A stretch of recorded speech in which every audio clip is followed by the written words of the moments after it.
دنیا نے بہت سے بادشاہ دیکھے، بہت سے فاتحہ گزرے، لیکن ایسا کوئی نہ آیا جس کے اشارے پر چاند دو ٹکڑے ہو جائے، جس کی انگلیوں سے پانی چشموں کی طرح بہنے لگے اور درخت جڑیں اکھاڑ کر اس کے قدموں میں آ جائے۔ وہ کوئی عام ہستی نہ تھے، وہ تھے محمد مصطفیٰ احمد مجتبیٰ صلی اللہ علیہ وآلہ وسلم، جنہیں رب کائنات نے نہ صرف نبی بنایا بلکہ ایسے معجزات عطا کیے جنہیں سن کر عقل دنگ رہ جائے اور دل ایمان سے بھر جائے۔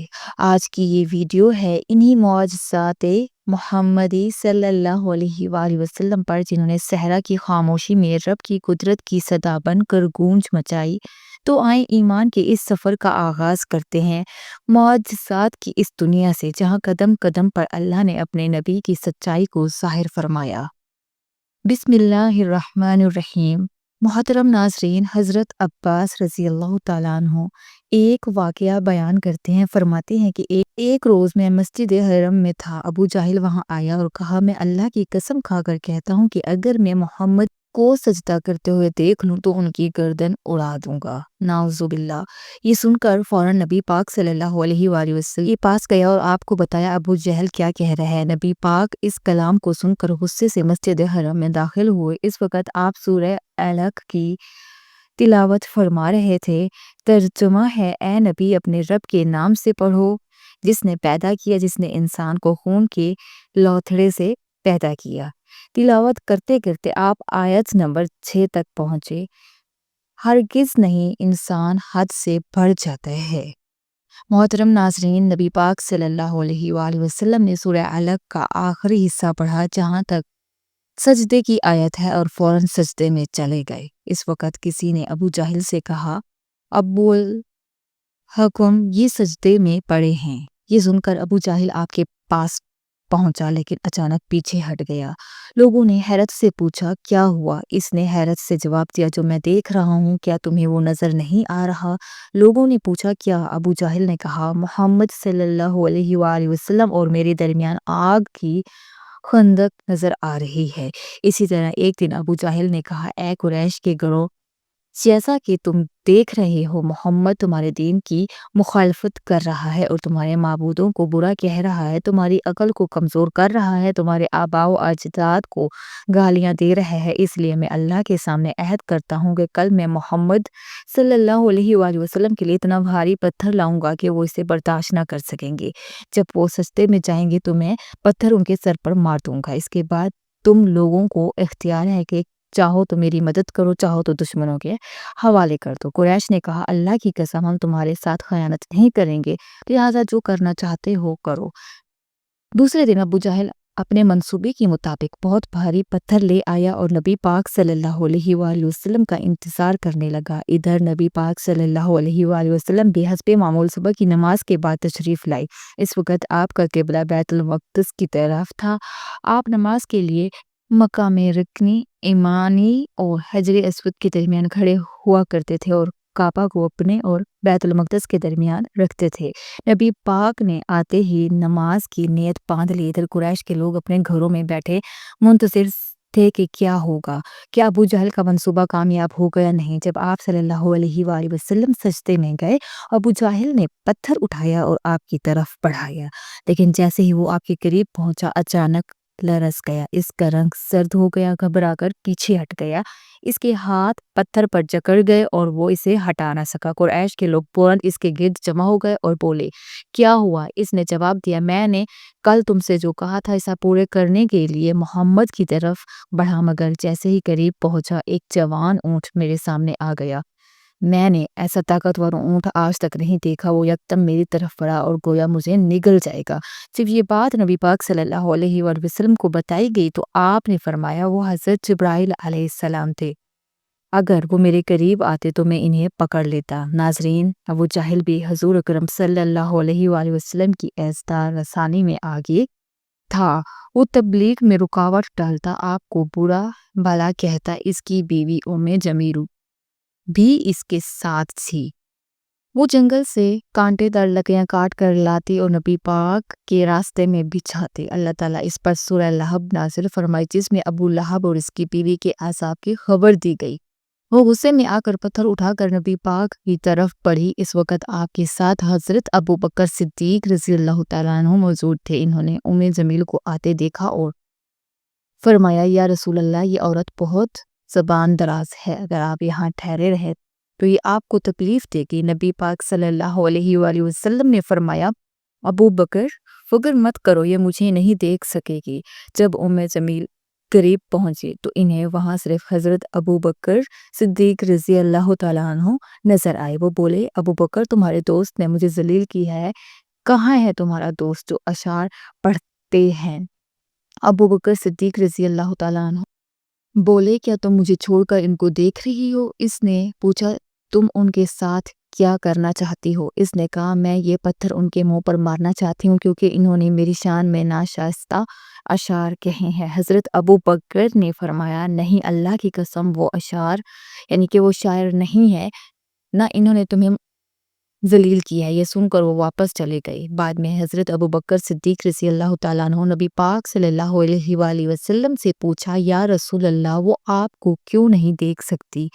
آپ نے فرمایا، ایک فرشتہ نے مجھے اپنے پروں میں چھپا لیا تھا۔ ایک روایت میں ہے، آپ نے فرمایا، میرے اور اس کے درمیان ایک پردہ ہو گیا تھا۔ ناظرین، ابو لہب کے دو بیٹے تھے، عتبہ اور عتیبہ۔ اعلان نبوت سے پہلے نبی پاک صلی اللہ علیہ وآلہ وسلم نے اپنی دونوں یعنی کہ دو بیٹیوں حضرت رقیہ اور حضرت کلثوم رضی اللہ تعالیٰ عنہ کا نکاح ان سے کیا تھا، مگر رخصتی نہیں ہوئی تھی۔ جب اسلام کا آغاز ہوا، سورہ لہب نازل ہوئی تو ابو لہب نے غصے میں آ کر اپنے بیٹوں سے کہا، اگر تم محمد کی بیٹیوں کو طلاق نہ دو گے میں تمہارا چہرہ نہیں دیکھوں گا۔ چنانچہ انہوں نے طلاق دے دی۔ اس موقع عتیبہ نبی پاک صلی اللہ علیہ وآلہ وسلم کی حضور گستاخی کی۔ آپ نے اس کے لیے دعا کی، اے اللہ، اس پر اپنے کتوں میں سے ایک کتا مسلط فرما دے۔ عتیبہ نے جا کر اپنے باپ کو سارا حال سنایا، پھر دونوں قافلے کے ساتھ ملک شام کی طرف روانہ ہو گئے۔ راستے میں ایک جگہ رکے جہاں ایک راہب کی عبادت گاہ تھی۔ راہب نے بتایا کہ وہاں جنگلی درندے رہتے ہیں۔ ابو لہب خوفزدہ ہو گئے اور قافلے والوں سے کہا، تم لوگ جانتے ہو میری حیثیت کیا ہے، تم پر میرا کیا حق ہے؟ انہوں نے کہا، ہاں، ہمیں معلوم ہے۔ ابو لہب بولا، تو میری مدد کرو، اپنا سامان عبادت گاہ کے گرد رکھ دو اور اس کے درمیان میرے بیٹے کا بستر لگا دو۔ انہوں نے ایسا ہی کیا، یہاں تک کہ عتیبہ سب کے بیچ میں آ گیا۔ ناظرین، نصف رات کے وقت ایک شیر آیا، سوتے ہوئے لوگوں کو سونگھتا ہوا آگے بڑھا، یہاں تک کہ عتیبہ تک پہنچ گیا، اسے چیر کر ہلاک کر دیا۔ حضرت حلیمہ سعدیہ رضی اللہ تعالیٰ عنہا فرماتی ہیں، میں اپنے خچر پر سوار ہوئی اور حضور صلی اللہ علیہ وآلہ وسلم کو اپنے ساتھ لے گئی۔ جب ہمارا خچر چل پڑا تو اتنی تیزی سے چلا کہ پورے قافلے کی سواریاں پیچھے رہ گئی، حالانکہ پہلے یہ کمزوری کی وجہ سے ہمیشہ سب سے پیچھے رہتا تھا۔ میری ساتھی خواتین یہ منظر دیکھ کر حیران رہ گئے۔ حضرت حلیمہ سعدیہ رضی اللہ تعالیٰ عنہ فرماتے ہیں، اس شام جب میری یعنی کہ ہماری بکریاں چرا کر واپس آئے تو ان کے تھن دودھ سے بھرے ہوئے تھے، جب پہلے کبھی ایسا نہیں ہوتا تھا۔ ان بکریوں کا دودھ بہت کم ہوتا تھا اور مشکل سے نکلتا تھا۔ یہ برکت اسی بچے حضور صلی اللہ علیہ وآلہ وسلم کی وجہ سے ہے۔ یہ بات آس پاس کی عورتوں میں بھی پھیل گئی، لیکن ان کی بکریاں حسب معمول بہت کم دودھ دیتی تھی۔ یوں ہمارے گھر میں ہر چیز میں برکت نظر آنے لگی اور لوگ تعجب میں مبتلا تھے۔ ناظرین، جب حضرت زبیر کا انتقال ہو گیا تو نبی پاک صلی اللہ علیہ وآلہ وسلم کی کفالت آپ کے چچا ابو طالب نے سنبھال لی۔ آپ بھی نبی پاک صلی اللہ علیہ وآلہ وسلم سے بہت محبت کرتے تھے۔ جب انہوں نے آپ صلی اللہ علیہ وآلہ وسلم کی معجزات کی برکتیں دیکھی تو ان کی محبت میں اضافہ ہو گیا۔ ابو طالب مالی اعتبار سے کمزور تھے، پورے گھرانے کے لیے 2 وقت کا کھانا بھی کافی نہیں ہوتا تھا، لیکن جب نبی پاک صلی اللہ علیہ وآلہ وسلم ان کے ساتھ کھانا کھاتے تو تھوڑا سا کھانا بھی سب کے لیے کافی ہو جاتا۔ سب سیر ہو جاتے، اس لیے جب کھانے کا وقت ہوتا اور سب دسترخوان پر بیٹھتے تو ابو طالب کہتے ابھی کھانا شروع نہ کرو، میرا بیٹا آ جائے پھر شروع کرنا۔ پھر نبی پاک صلی اللہ علیہ وآلہ وسلم تشریف لاتے اور سب کے ساتھ بیٹھتے، آپ کی برکت سے سب سیر ہو جاتے اور کھانا بچ جاتا۔ اگر دودھ ہوتا تو سب سے پہلے نبی پاک صلی اللہ علیہ وآلہ وسلم کو دیا جاتا، پھر ابو طالب کے بیٹے پیتے، ایک ہی پیالے سے سب سیر ہو جاتے، دودھ بھی بچ جاتا۔ ایک دفعہ مکہ میں قحط پڑ گیا اور بارش نہیں ہو رہی تھی، لوگ کہتے لات اور عزا سے بارش کی دعا کرو، کچھ کہتے منات پر بھروسہ کرو۔ اس دوران ایک بوڑھے شخص نے کہا تم حق سے منہ موڑ رہے ہو، تمہارے درمیان ابراہیم علیہ السلام اور اسماعیل علیہ السلام کی نشانی موجود ہے، تم اسے چھوڑ کر غلط راستے پر کیوں جا رہے ہو؟ لوگوں نے پوچھا کہ آپ کی مراد ابو طالب ہے؟ اس نے کہا ہاں یہی مراد ہے۔ پھر سب لوگ ابو طالب کے گھر پہنچے، دروازے پر دستک دی تو ایک خوبصورت نوجوان باہر آیا جنہوں نے لہبند لپٹا ہوا تھا۔ سب لوگ ان کی طرف بڑھے اور بولے اے ابو طالب، وادی میں قحط ہے، بچے بھوکے مر رہے ہیں، ہمارے لیے بارش کی دعا کرو۔ چنانچہ ابو طالب باہر آئے اور رسول اللہ صلی اللہ علیہ وآلہ وسلم بھی ان کے ساتھ تھے۔ آپ ایسے لگ رہے تھے جیسے اندھیروں میں یعنی کہ اندھیرے میں سورج نکل آیا ہو۔ ابو طالب کے ساتھ اور بچے بھی تھے، مگر انہوں نے آپ صلی اللہ علیہ وآلہ وسلم کا بازو پکڑا ہوا تھا۔ پھر ابو طالب نے آپ کی انگلی تھام کر کعبہ کا طواف کیا اور طواف کر رہے تھے اور لوگ آسمان کی طرف نظریں اٹھا کر دیکھ رہے تھے، وہاں بادل کا کوئی ٹکڑا بھی نہ تھا، مگر اچانک ہر طرف سے بادل امڑ آئے اور زوردار بارش ہوئی جس سے جنگل اور شہر سارا سیراب ہو گیا۔ ناظرین، ابو طالب ایک بار ذوالحجاج کے میلے میں تھے جو عرفات سے تقریباً 8 کلومیٹر دور تھا۔ ان کے ساتھ حضرت محمد بھی تھے۔ راستے میں ابو طالب کو پیاس لگی، انہوں نے آپ سے کہا بھتیجے مجھے پیاس لگی ہے۔ یہ بات انہوں نے اس لیے نہیں کہی تھی کہ آپ کے پاس پانی تھا، بلکہ اپنی بے چینی ظاہر کرنے کے لیے کہی۔ آپ فوراً سوار سے اترے اور فرمایا چچا جان آپ کو پیاس لگی ہے؟ انہوں نے کہا ہاں بھتیجے۔ یہ سن کر آپ نے ایک پتھر پر اپنا پاؤں مارا اور فوراً وہاں سے صاف اور شیرین پانی نکل آیا۔ انہوں نے ایسا پانی پہلے کبھی نہ پیا تھا، خود خوب سیر ہو کر پانی پیا۔ پھر انہوں نے پوچھا بھتیجے کیا تم سیر ہو چکے ہو؟ نبی پاک صلی اللہ علیہ وآلہ وسلم نے فرمایا ہاں۔ پھر آپ نے اسی جگہ یعنی کہ اپنی ایڑی ماری اور وہ جگہ دوبارہ ویسی ہو گئی جیسے پہلے تھی۔ ناظرین، نبی پاک صلی اللہ علیہ وآلہ وسلم نے چند سال اپنے دوسرے چچا زبیر بن عبد المطلب کے ساتھ بھی گزارے۔ ایک دن آپ ایک قافلے کے ساتھ یمن تشریف لے گئے۔ راستے میں ایک وادی سے گزر رہے تھے جہاں ایک سرکش اونٹ تھا جو گزرنے والوں کا راستہ روک لیتا تھا، مگر جب اس کے ساتھ نبی پاک کو دیکھا تو فوراً بیٹھ گیا اور زمین پر اپنی چھاتی رگڑنے لگا۔ آپ صلی اللہ علیہ وآلہ وسلم اونٹ سے اتر کر اس پر سوار ہو گئے اور وہ اونٹ آپ کو لے کر وادی پار کر گیا۔ بعد میں آپ نے اسے چھوڑ دیا۔ واپسی پر قافلہ ایک وادی سے گزرے تھے، طوفانی پانی سے بھری ہوئی تھی، پانی موجیں مار رہا تھا۔ آپ نے قافلے والوں سے کہا میرے پیچھے پیچھے آؤ۔ پھر آپ اطمینان سے وادی میں داخل ہوئے۔ اللہ تعالیٰ نے اپنی قدرت سے پانی کو خشک کر دیا، آپ پورے قافلے کو پار کرا لیا۔ قافلہ جب مکہ پہنچا تو لوگوں نے یہ حیرت انگیز واقعات سنائے۔ سننے والوں نے کہا اس لڑکے کی تو شان ہی نرالی ہے۔ حضرت ابو طالب ایک بار تجارت کے لیے شام جانے کا ارادہ کیا۔ نبی پاک صلی اللہ علیہ وآلہ وسلم نے بھی ساتھ جانے کی خواہش ظاہر کی۔ بعض روایت میں آیا ہے کہ آپ صلی اللہ علیہ وآلہ وسلم نے خاص طور پر جانے کی خواہش کی۔ آپ نے یعنی کہ ابو طالب نے فرمایا اللہ کی قسم میں اسے ضرور ساتھ لے کر جاؤں گا، یا نہ مجھ سے جدا ہو سکتا ہے نہ میں اسے جدا کر سکتا ہوں۔ چنانچہ ابو طالب نے آپ کو اپنی اونٹنی پر بٹھا کر ساتھ لے گئے۔ قافلہ روانہ ہو گیا اور بصرہ پہنچ گیا۔ بحریہ نامی ایک راہب اپنی خانقاہ میں رہتا تھا جس کا اصل نام جرجس تھا۔ وہ ایک جد عالم تھا۔ حضرت عیسیٰ علیہ السلام کے زمانے میں اس خانقاہ میں نسل در نسل علم و فضل کے وارث تھے۔ اس زمانے میں سب سے بڑا عالم بحریہ تھا۔ قریش کے لوگ اکثر اس کے قریب سے گزرتے مگر وہ کبھی اس سے بات نہ کرتا تھا، لیکن اس پر جب اس نے نبی پاک صلی اللہ علیہ وآلہ وسلم کو دیکھا تو پورے قافلے کے لیے کھانے کا انتظام کیا۔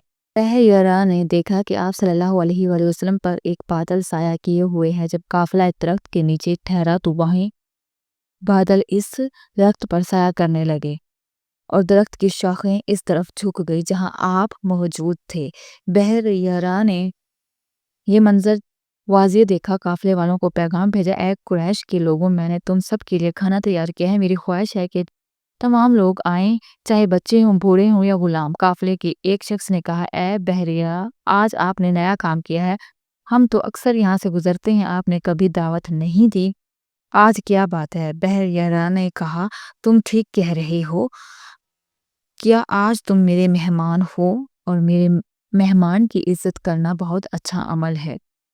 چنانچہ لوگ بحیرہ کے پاس پہنچ گئے، مگر رسول اللہ صلی اللہ علیہ وآلہ وسلم کو ساتھ نہ لایا گیا، آپ کو گاؤں میں ہی چھوڑ دیا کیونکہ آپ کم عمر تھے۔ اب درخت کے نیچے بیٹھ گئے۔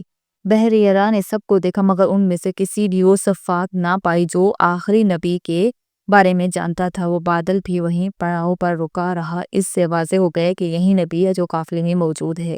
حضرت محمد صلی اللہ علیہ وآلہ وسلم کی نبوت کے دوران کفار مکہ بار بار یہ مطالبہ کر رہے تھے کہ اگر آپ واقعی اللہ کے نبی ہیں تو ہمیں آسمانوں کا کوئی معجزہ دکھائیں۔ چنانچہ ایک رات جب 14ویں کا چاند اپنی پوری آب و تاب سے چمک رہا تھا، رسول اللہ صلی اللہ علیہ وآلہ وسلم نے اللہ کے حکم سے چاند کی طرف اشارہ فرمایا۔ اسی لمحے چاند دو واضح حصوں میں تقسیم ہو گیا اور ان دونوں ٹکڑوں کے درمیان پہاڑ نظر آ رہا تھا۔ یہ منظر اتنا حیران کن تھا کہ بعض کفار نے کہا یہ تو جادو ہے، لیکن وہ یہ بھول گئے کہ جادو آسمان پر اثر نہیں ڈال سکتا۔ یہ معجزہ صحابہ کرام سمیت ہزاروں لوگوں نے اپنی آنکھوں سے دیکھا۔ یہ واقعہ نہ صرف عرب بلکہ ہندوستان، چین اور ایران تک بھی دیکھا گیا، جس کے شواہد ان اقوام کی ایرانی تحریروں میں بھی موجود ہے۔ شق القمر کی کئی تاریخی مصادر نے محفوظ کیا، جیسے امام بخاری، امام مسلم، ترمذی اور بھی بڑے محدثین نے اس واقعے کی کئی سندوں سے تصدیق کی ہے۔ دلچسپ بات یہ ہے کہ بعض ناسا کے سائنسدانوں نے چاند پر ایک عجیب و غریب رِڈج یعنی چاند کی سطح پر ایک لمبا اور غیر معمولی ڈراؤمدار نشان دریافت کیا جو چاند کے آدھے حصے سے دوسرے آدھے حصے تک جاتا ہے۔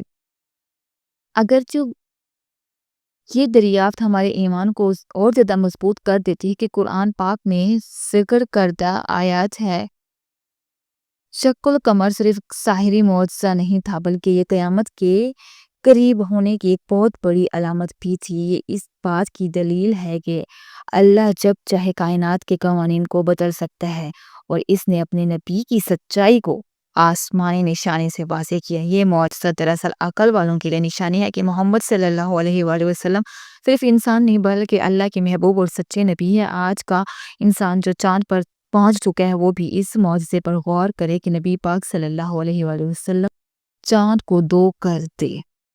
یہ تمام واقعات اس بات کا ثبوت ہے کہ حضور نبی پاک صلی اللہ علیہ وآلہ وسلم کی زندگی معجزات سے بھرپور ہے۔ اللہ تعالیٰ نے آپ کو دنیا میں اپنی نشانی اور رحمت کے طور پر بھیجا تاکہ ہر دور کے لوگ آپ کی عظمت اور آپ کے پیغام کی حقیقت کو سمجھ سکیں۔